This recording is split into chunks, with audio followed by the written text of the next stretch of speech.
الرحمن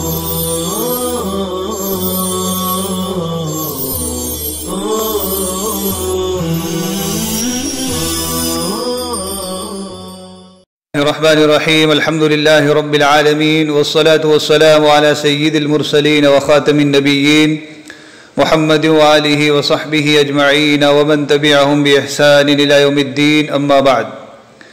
محبان حبیب کبریا، طالبان علوم نبوت، سیرت خاتم النبیین صلی اللہ علیہ وسلم کا یہ 12واں سبق ہے، جس کا آغاز ہوتا ہے التربیت الالہیہ، خدائی تربیت. الہیہ یہ الہ کی طرف منسوب ہے. تربیت یہ باب تفعیل کا مصدر ہے، ربا یربی تربیتاً، تربیت کرنا، پالنا پوسنا، پروان چڑھانا.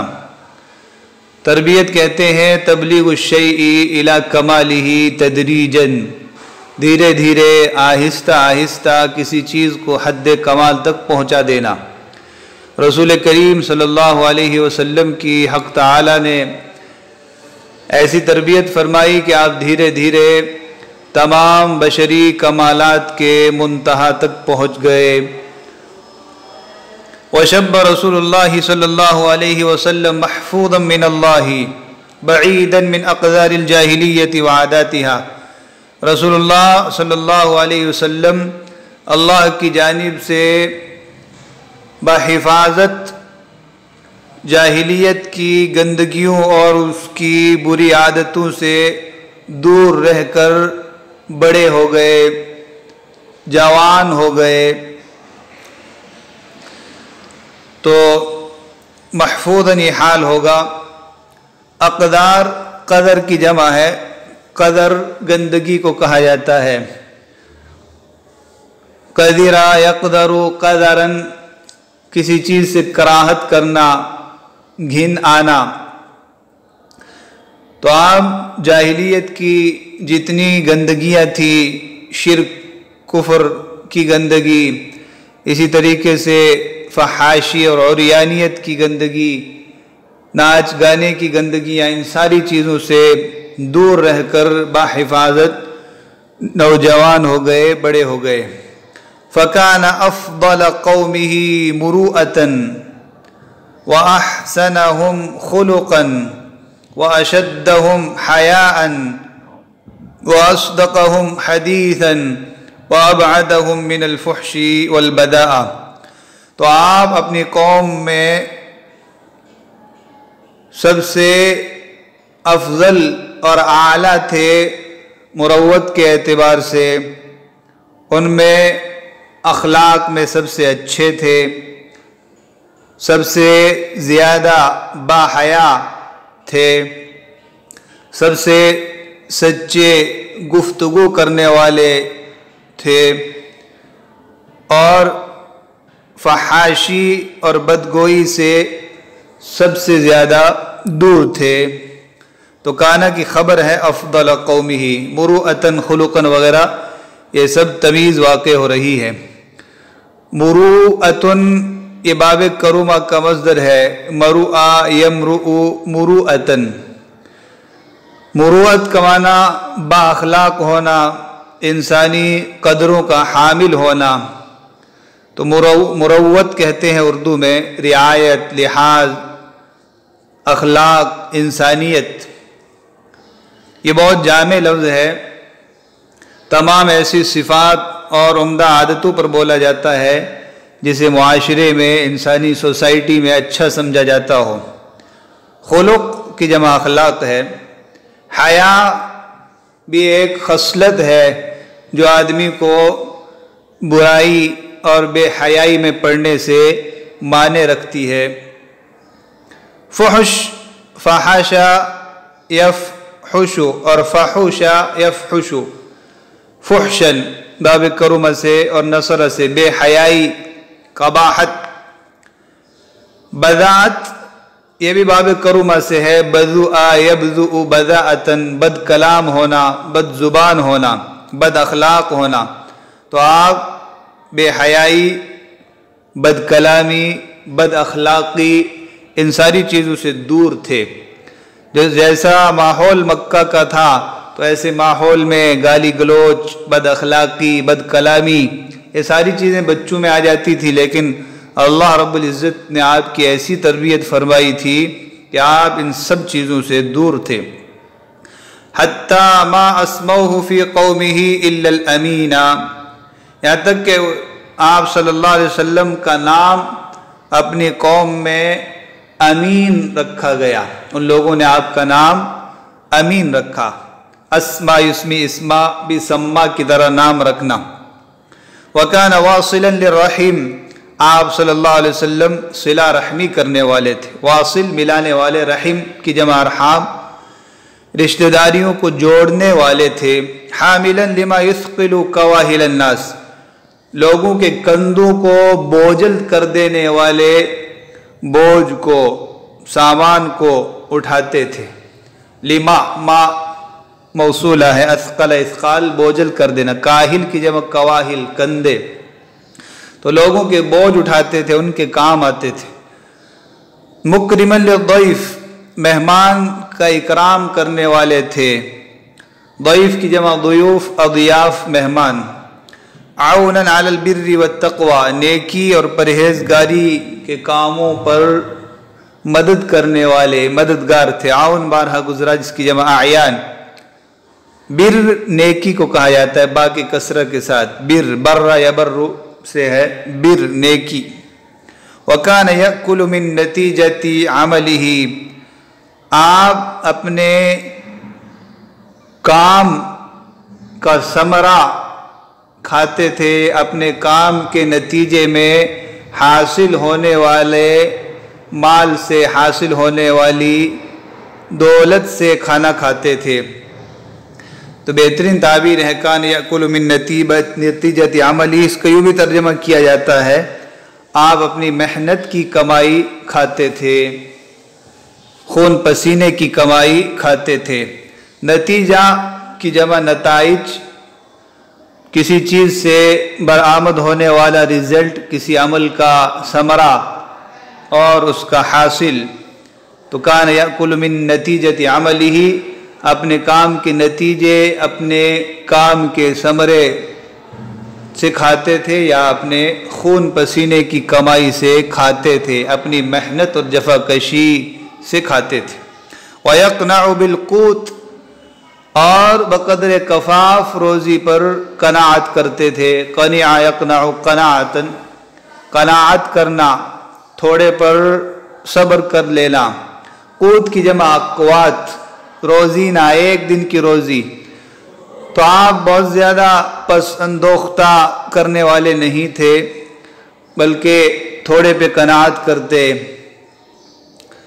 وَلَمَّا بَلَغَ رَسُولُ اللَّهِ صلی اللہ علیہ وسلم 4 أو 15 سنة حاجت حرب الفجار بین قریش و بین قیس، جب رسول اللہ صلی اللہ علیہ وسلم 14 یا 15 سال کے ہوئے تو قریش اور قیس کے درمیان حرب الفجار بھڑک گئی۔ حاجہ یہی جو ہیجن ہیجانن بھڑکنا، حرب الفجار فا کی کسرہ کے ساتھ قریش اور قیس کے درمیان ہونے والی ایک جنگ ہے۔ اس کو حرب فجار اس لیے کہا جاتا ہے کہ یہ محترم مہینوں میں شروع ہوئی تھی، تو گویا کہ یہ فجور اور نافرمانی کا کام تھا۔ بہت سے لوگ اس کو حرب الفجار پڑھتے ہیں، تو یہ خطا ہے، حرب الفجار۔ تو دو قبیلے قریش اور قیس کے درمیان ہوئی تھی، تو آپ صلی اللہ علیہ وسلم قریش میں سے تھے، اس لیے آپ بھی کچھ دن اس میں شریک رہے۔ تو اس وقت آپ صلی اللہ علیہ وسلم 14 سال کے تھے۔ یہ کافی لمبی جنگ چلی ہے، جب یہ ختم ہوئی تو اس وقت آپ کی عمر مبارک 20 سال ہو چکی تھی۔ وشہید رسول اللہ صلی اللہ علیہ وسلم بعد ایامہ، آپ صلی اللہ علیہ وسلم بھی اس جنگ میں کچھ دن شریک رہے۔ وکان ینبل علی اعمامہ، آپ صلی اللہ علیہ وسلم اپنے چچاؤں کو تیر تھماتے تھے۔ نبل ینبل، تیر دینا، تیر پکڑانا۔ کان یرد علیہم نبل عدوہم اذا ما رما بہ، تیر وہ لا کر دیتے تھے۔ اعمام عمن کی جمع چچا، وَبِذَلِكَ عَرَفَ الْحَرْبَ وَعَرَفَ الْفُرُوسِيَّةَ وَالْفُتُوَّةَ، اس طرح آپ نے جنگ کو پہچانا، جنگ کو دیکھا سیکھا، اور شہ سواری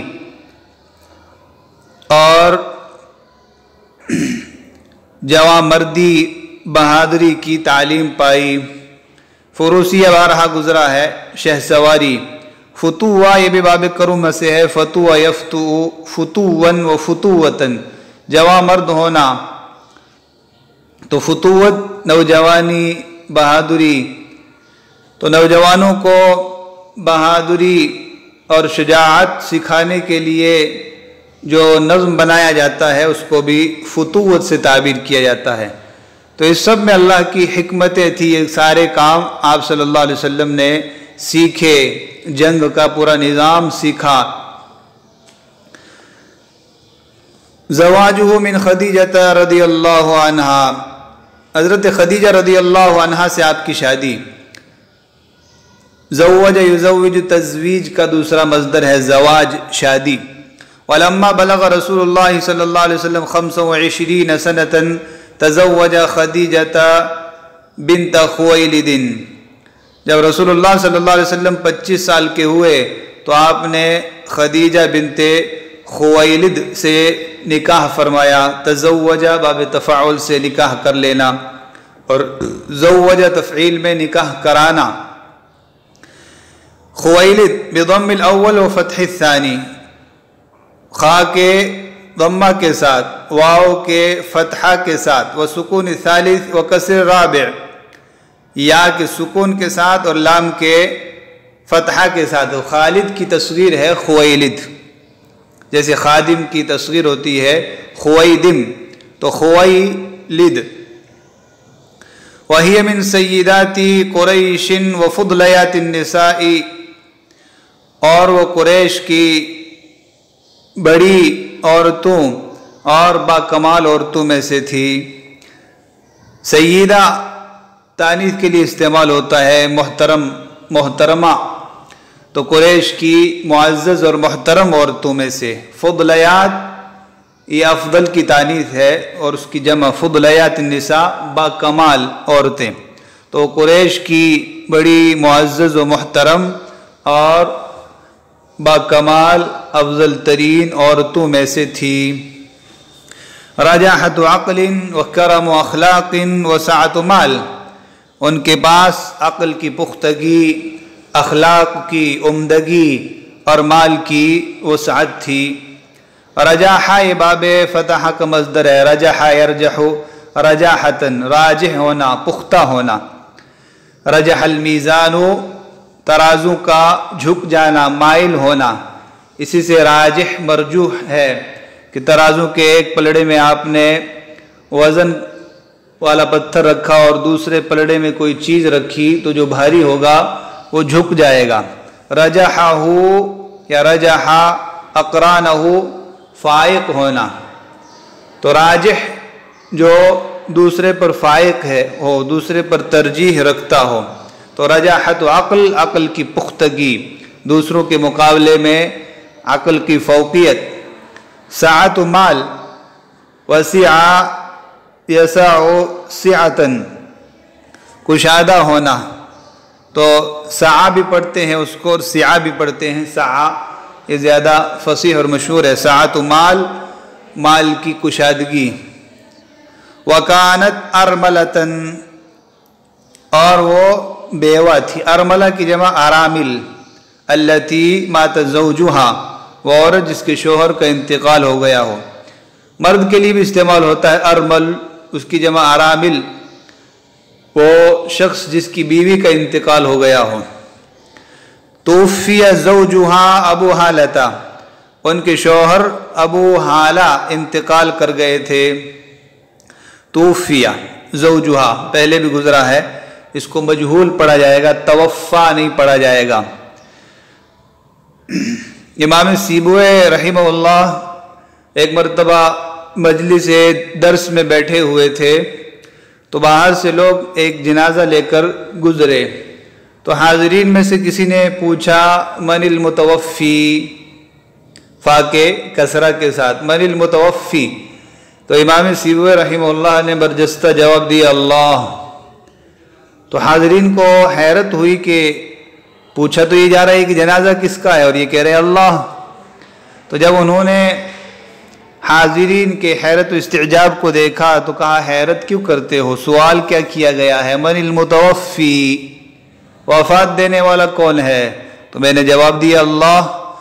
اگر یہ پوچھنا تھا کہ جنازہ کس کا جا رہا ہے، یہ مردہ کون ہے، تو یوں پوچھنا چاہیے تھا من المتوفا.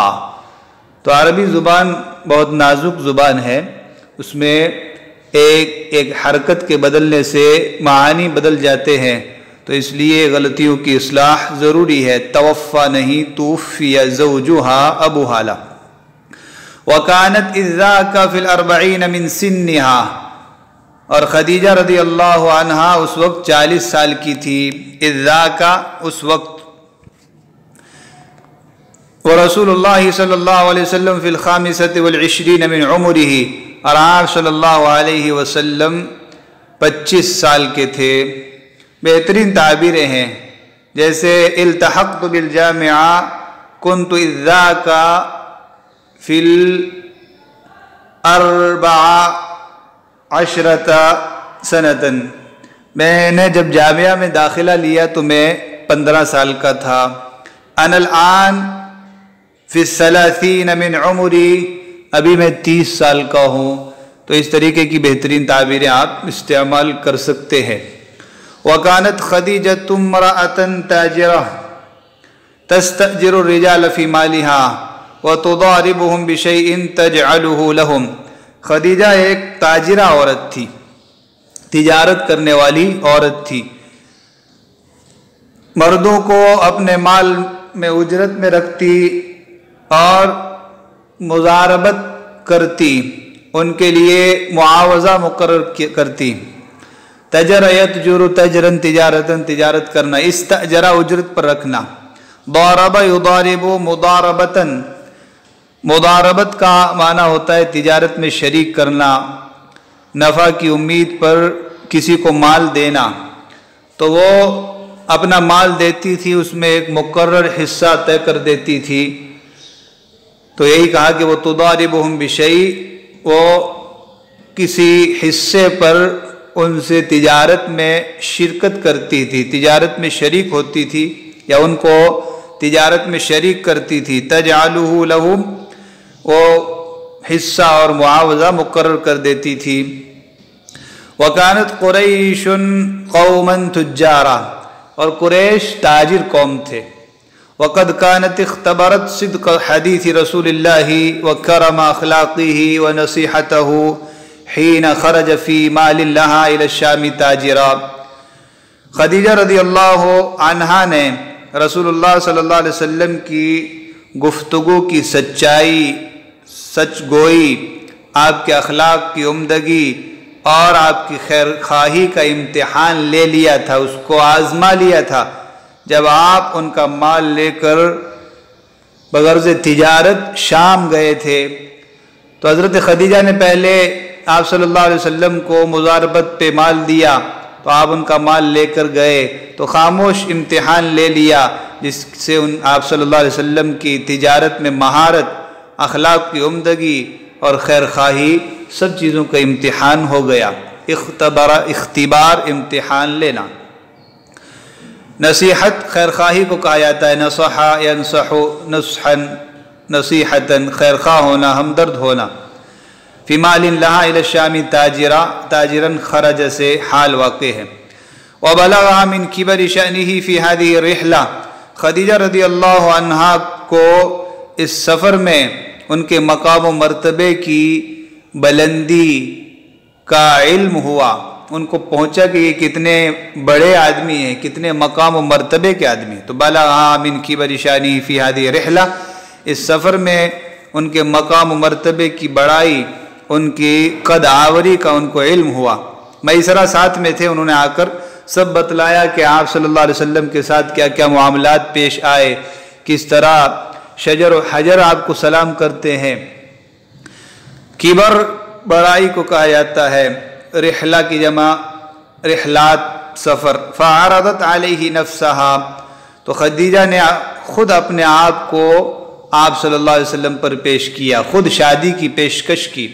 وَكَانَتْ قَدْ رَفَضَتْ طَلَبَ كَثِيرٍ مِّنْ أَشْرَافِ قُرَيْشٍ، جبکہ خدیجہ قریش کے بہت سے سرداروں کی درخواست کو رد کر چکی تھی، نامنظور کر چکی تھی، ٹھکرا چکی تھی۔ رفض یرفض، رفض ٹھکرا دینا، نامنظور کرنا، امر مرفوض نامنظور، طلب مرفوض نامنظور، درخواست، طلب درخواست کو کہا جاتا ہے، شریف کی جمع اشراف۔ وخطبها الیہ عمہ حمزۃ، آپ صلی اللہ علیہ وسلم کے چچا حضرت حمزہ نے خدیجہ کو پیغام نکاح دیا، آپ صلی اللہ علیہ وسلم کے لیے پیغام نکاح دیا۔ خطب یخطب خطبۃ، خاء کی کسرہ کے ساتھ نکاح کا پیغام دینا۔ وخطب ابو طالب الخطبۃ، اور ابو طالب نے خطبہ نکاح پڑھا، تو پہلا خطبہ سے ہے اور دوسرا خطبہ سے۔ فکان الزواج، تو نکاح ہو گیا۔ یہ کانا یہاں پر تامہ ہے، فتم النکاح، فکان النکاح، نکاح ہو گیا۔ تو کانا کبھی تامہ ہوتا ہے، اس وقت اس کو خبر کی ضرورت نہیں ہوتی، اسم پر ہی مکمل ہو جاتا ہے۔ تو ابو طالب نے اس وقت خطبہ پڑھا تھا، اور بھی بہت سے اشراف قریش شریک تھے، تو آپ صلی اللہ علیہ وسلم کی شادی ہو گئی، آپ کا پہلا نکاح ہو گیا سیدہ خدیجہ الکبریٰ رضی اللہ عنہا سے۔ وَكَانَتْ أَوَّلَ امْرَأَةٍ تَزَوَّجَهَا رسول اللہ صلی اللہ علیہ وسلم، اور یہ پہلی عورت ہیں جن سے رسول اللہ صلی اللہ علیہ وسلم نے نکاح فرمایا۔ وَوَلَدَتْ لَهُ أَوْلَادَهُ كُلَّهُمْ إِلَّا إِبْرَاهِيمَ، اور خدیجہ رضی اللہ عنہا نے ہی آپ کی ساری اولاد کو جنم دیا سوائے ابراہیم رضی اللہ عنہ کے۔ تو ساری اولاد آپ صلی اللہ علیہ وسلم کی حضرت خدیجہ الکبریٰ سے ہے، حضرت ابراہیم یہ ماریہ قبطیہ سے ہیں جو آپ کی باندی تھی۔ تو جب عورت کے لیے لفظ استعمال ہو تو اس کو معروف پڑھا جا سکتا ہے ولدت، اور مردوں کے لیے یا عورتوں کے پیدا ہونے کے لیے استعمال ہو تو ولدت مجہول ہوگا۔ ولدت لہو اولادہ، ساری اولاد کو جنم دیا۔ تو یہ بابرکت نکاح تھا، اور یہ بابرکت خاتون تھی سیدہ خدیجہ رضی اللہ عنہا۔ آپ صلی اللہ علیہ وسلم نے ہمیشہ ان کو یاد رکھا۔ ایک حدیث میں آپ صلی اللہ علیہ وسلم نے حضرت خدیجہ کی تعریف فرماتے ہوئے فرمایا، آمنت بی اذ کفر بی الناس، وہ مجھ پر اس وقت ایمان لائی جب لوگوں نے انکار کیا۔ آگے آئے گا کہ سب سے پہلے ایمان حضرت خدیجہ لائی۔ وصدقتنی اذ کذبنی الناس، انہوں نے اس وقت میری تصدیق کی جب لوگوں نے مجھے جھٹلایا۔ وواستنی بمالہا اذ حرمنی الناس، اپنے مال سے میری مدد کی جب لوگوں نے مجھے محروم کیا۔ ورزقنی اللہ ولدہا اذ حرمنی اولاد النساء، اللہ نے مجھے ان سے اولاد دی جبکہ دوسری عورتوں سے اولاد سے محروم رکھا۔